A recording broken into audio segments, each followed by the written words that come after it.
Right, so this one is for all you KTM and Husky lovers. Well, I got my Husky FX350, absolutely love the motorcycle. This one here is a 2010,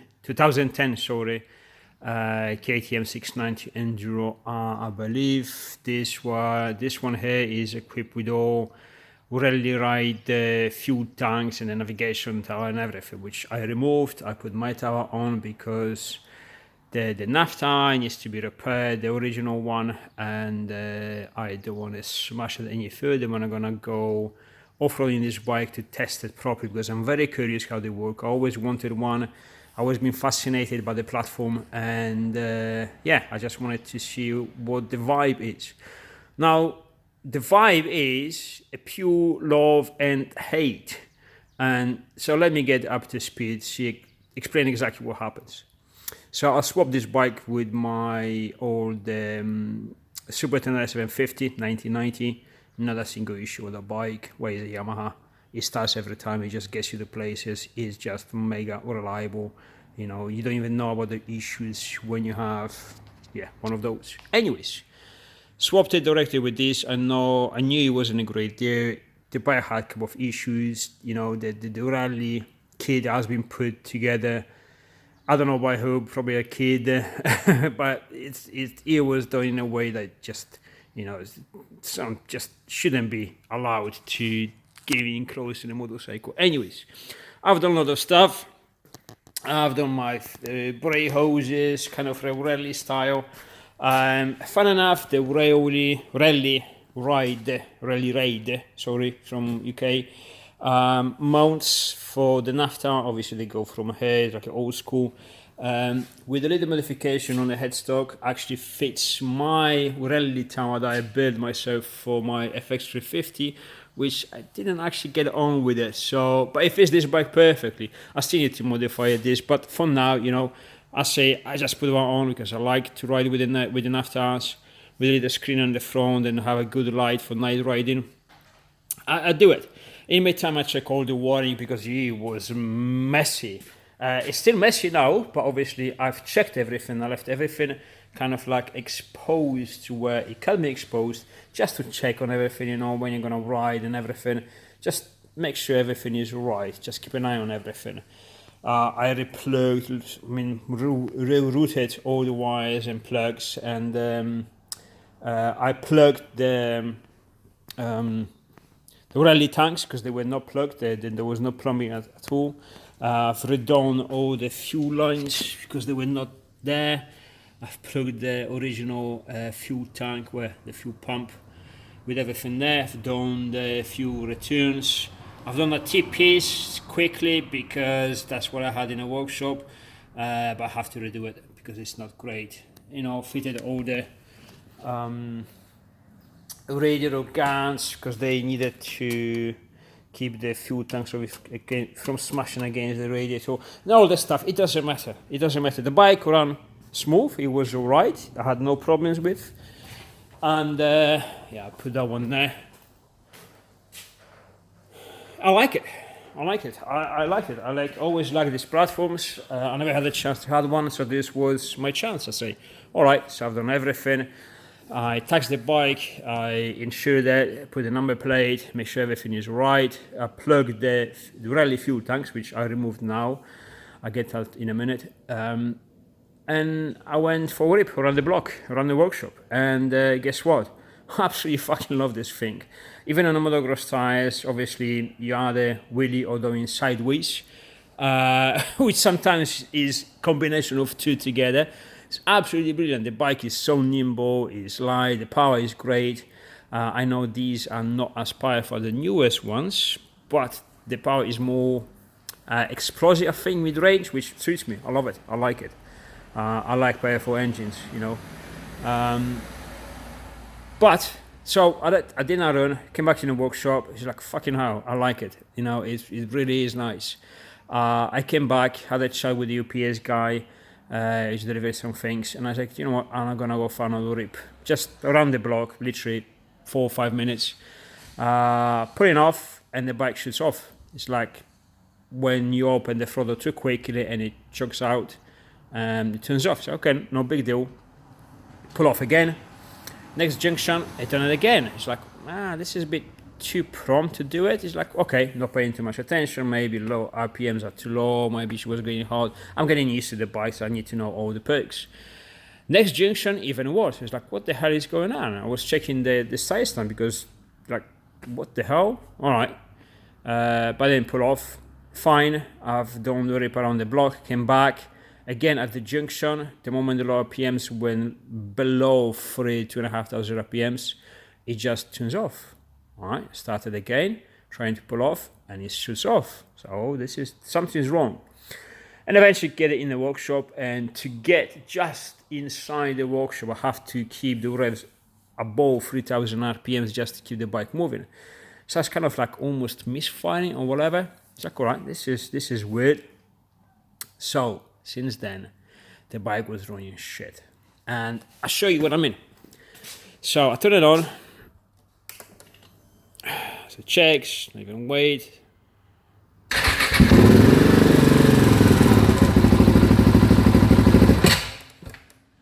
Yep, and it does it all the time. Now, I'm not going to show you because it's noisy. I'm going to explain it. If I'm going to keep it below 3,000 RPMs, it's just crap. Actually, I'm going to show you. Fuck it.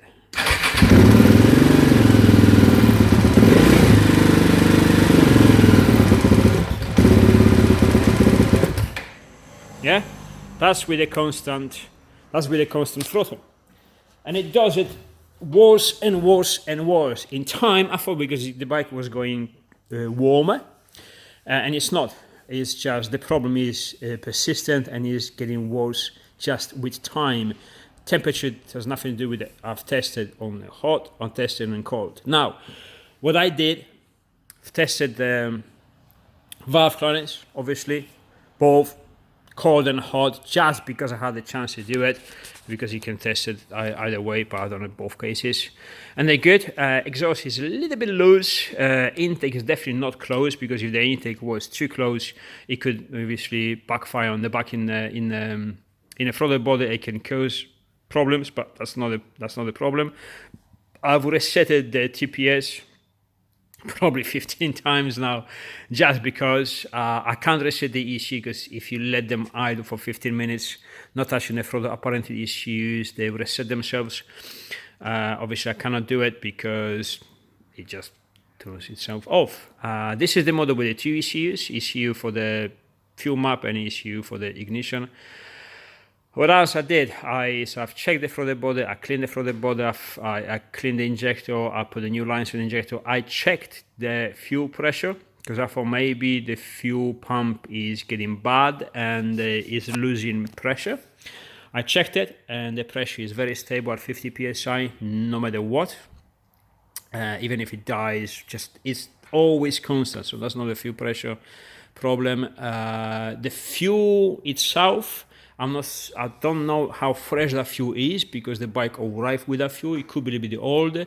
It was little yellowish. However, the bike ran all the time with that fuel when it was delivered to me, when it was fine. And prior to obviously to using the bike, I had the bike in a workshop running for about at least half an hour. I wanted to warm it up, turn the fan on, make sure it cools down, make sure the head gasket is fine. It's just, the general testing the bike and make sure everything is fine. And it was absolutely okay for all this time. So that's not fuel. What else I did? I've checked the gears in the throttle body, because obviously that's half electronic, half electric. I cleaned all the connectors. I checked the TPS sensors, both of them. Now, I haven't checked the voltage. I've checked if they work, so I lose them a little bit, and you move them, and you see if they respond, and they respond immediately, because they're very, very sensitive, all these bikes. So I put them back as it was, and I have the way to, mark them, so I can put them exactly where they was. So, they're back on the standard settings, but they're both sensitive, they both work. I don't know what else to check. I've changed the spark plug, no gain. Only thing I didn't check was the ignition coil, because I don't have one. This is the single spark plug motor, old school ignition coil. The ignition coil was fitted with this stainless bracket because obviously it requires to move it with the really additional fuel tanks, and so I did clean the paint off the frame just to make sure the earth is spot on, because sometimes earths can, you know, give issues and play up. No problems there. I don't know what else to look at. I mean, clean all the connectors, check all the plugs, check all the wiring, and everything is good. Plus again, the bike starts immediately, as you see, no problems. It just shoots off, and it does it, and it shoots off quicker and quicker and quicker, you know, in time. I don't know what else to do. I've checked the sensor for the side stand. Obviously that's not it, but I moved it just to make sure. Maybe it was misaligned, just to check if that has anything to do with it. But no changes. I don't know what to do. This is probably the shortest version of knowing what owning a KTM is, or these old ones, what people used to say, the hate and love. I went around the block and I felt the bike has massive potential. I mean, I race my Tenere 700. I spent a lot of money on that thing, and I love that bike. But I've jumped on this kind of piece of crap to say, because the suspension are not set up and everything, just around the block, and you can feel the bike has a potential. I can have loads of fun in this thing, and it's like, whoa, this is mid ground between adventure bike and a dirt bike. This can do things, you know. You can do stupid on this, and I fell in love immediately. I came back with a massive smile. The smile was bigger than my helmet, and my helmet is not small. You can judge by the size of my head. However, now I also hate it by the same degree as I love it. So it's just, if any one of you know the crack of these, give me a hand, please, because I cannot spend too much time on this thing, because I got work to do. I mean, cleaning out the workshop and all the stuff. I got this to track prepare. I have to finish mine. I really don't have a time. And for me, the bikes are my first passion. Forget the cars, all of that is like, yeah, it's cool, it's job, you know, I can race them, I can build them, whatever. But motorcycles are always been my first passion. I love to work on them, I love to ride them, I love to race them, I love to travel with them, I love them, all of them. Yamahas, well, even Husky and KTMs, I love them. Not this particular one. I don't like them. This is one, and this is the one I love and I hate immediately, all within one day. How the hell? I don't have a time to, you know, looking for diagnostics on this. Again, this is another thing. What is diagnostics? What people use? You know, I know there's some Bluetooth device you can plug it in, and then you can check it on an Android. You know, check obviously all the parameters of the engine, see if it gives you a hand to trace the problem or whatever, if it's misfiring, if it's a coil, if it's the ECU, if it's the injector or whatever. It doesn't bring any engine codes. That's the biggest of the problem. You got the engine management there. It doesn't show anything. You know, it shows everything is fine. The fuck. I can't spend time on this. It is supposed to be, you know, fix all the small mechanical issues.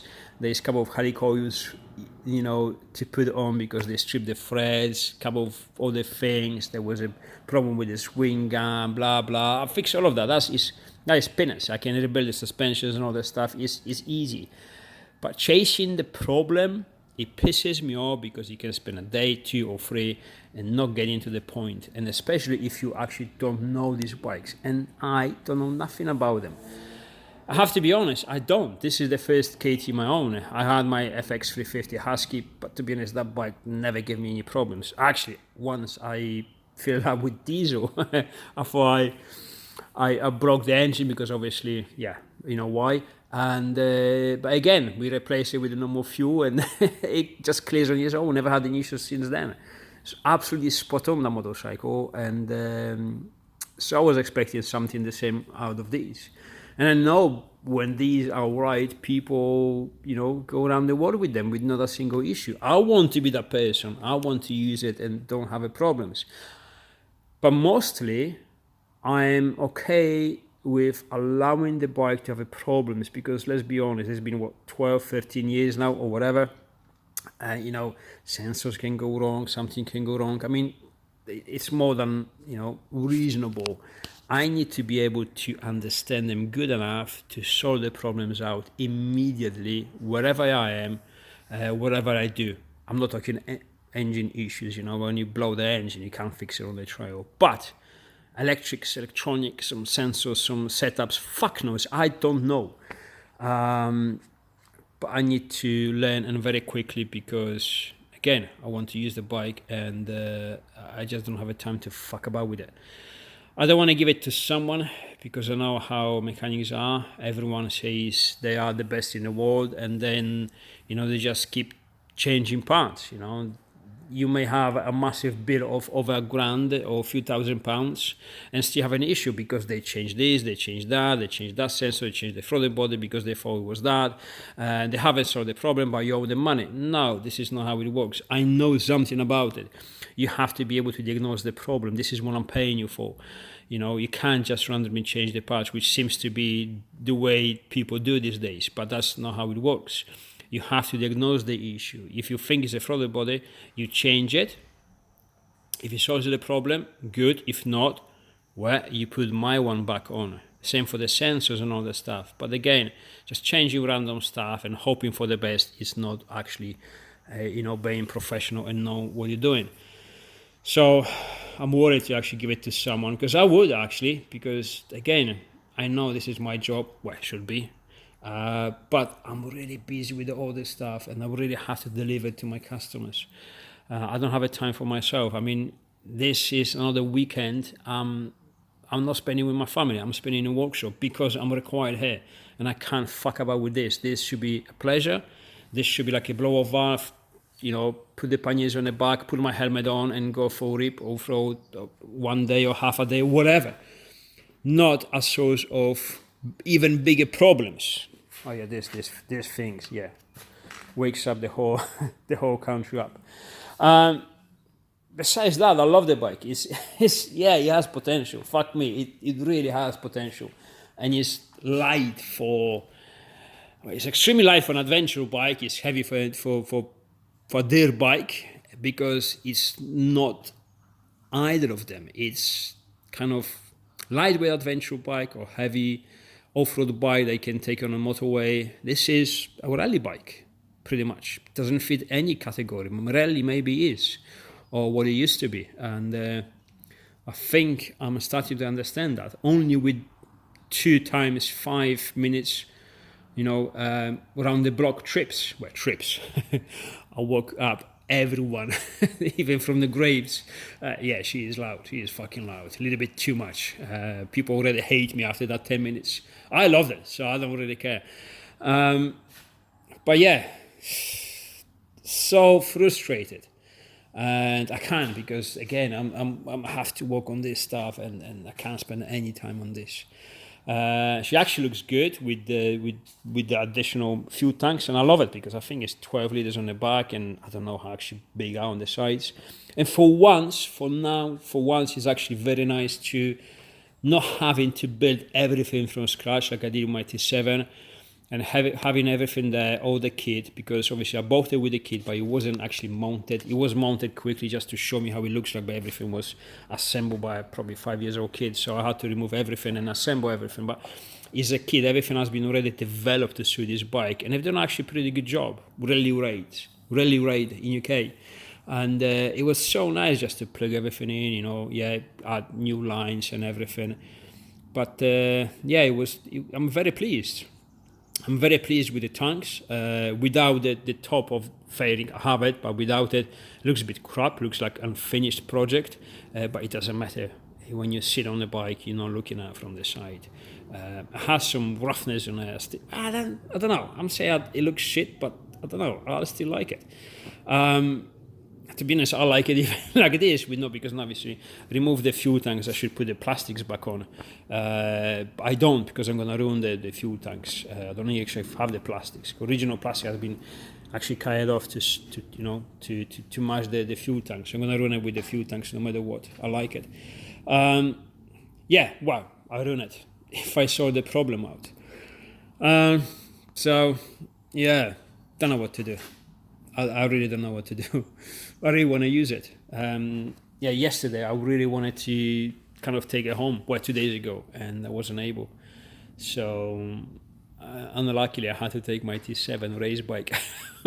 I know it sounds bollocks, because that T7 is worth probably 5 times the money, and it goes as hell.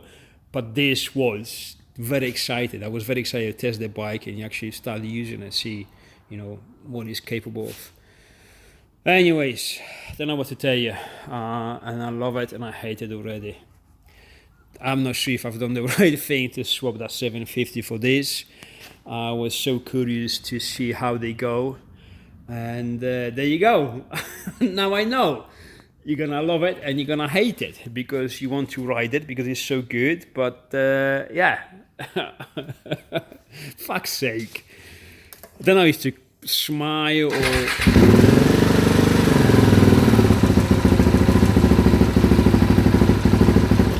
Fuck's sake. You have to keep it over 3000 RPMs. After 3000 RPMs it's almost okay. It's a bit rough, seems like misfiring a little. So something is definitely bad, but after that you can obviously run it, but that's obviously not right. Something is terribly wrong. It has this map switch. I haven't even done in time to test the second map. Oh, bollocks. Bollocks is not big enough of the word to describe it. Anyway, anyways, workshop is getting good. Steve done the half of the map too, painted all inside, so it's clean. We're gonna fit that engine then soon. Well, probably tomorrow, maybe a Monday. I've chopped off the bulkhead, so I can show you all the installation of the engine with my kit. We left one side of the suspension for, well, I'm gonna explain later on. This one is off because we don't need it. This is the side of the cold intake. Yeah, this is still waiting for parts. I'm starting to selecting and doing all the cleaning over there. We got the shelves for the storage for all your bits.